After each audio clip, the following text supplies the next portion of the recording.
And in Egypt, lawmakers have passed a constitutional amendment that could allow President Abdel Fattah al-Sisi to stay president until 2030. The amendments now go to a national referendum. The move comes 8 years after the Arab Spring uprising that many had hoped would ensure democratic rule in Egypt.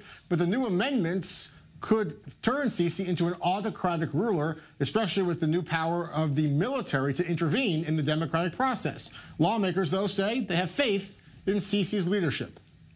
We have complete trust in the political leadership and in terms of what was achieved on the ground for stability, security, and safety. We approve of the constitutional amendments.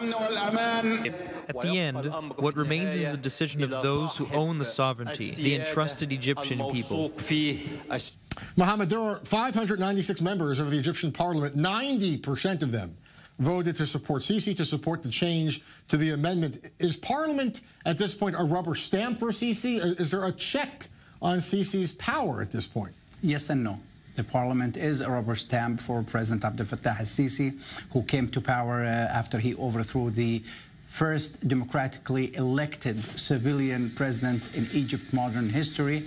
And no one checks the parliament, and no one really checks President Abdel Fattah al-Sisi, and that's what's so dangerous. We talk about, Jeff, the Arab Spring 2.0. I think now we are talking about the Arab dictators or Arab leaders 2.0 post-Arab Spring, and they have, these new Arab leaders have adapted to the changes in the Middle East, and the changes, they learned their lessons from previous leaders, the ones that they have succeeded or that the people of Egypt and others have toppled, and now they've learned their lessons. And it's amazing that the people of Egypt or this parliament believes that the only savior for all of Egypt's problems, despite President Sisi being accused of cracking down on human rights, for not allowing dissent, for not allowing other parties to develop and take their positions within the political arena in Egypt. Still, there are those, more than 90%, as you said, believe that he is the only one that could lead Egypt. What is the next step then? I understand the lawmakers have had their say, but it has to go before a national referendum.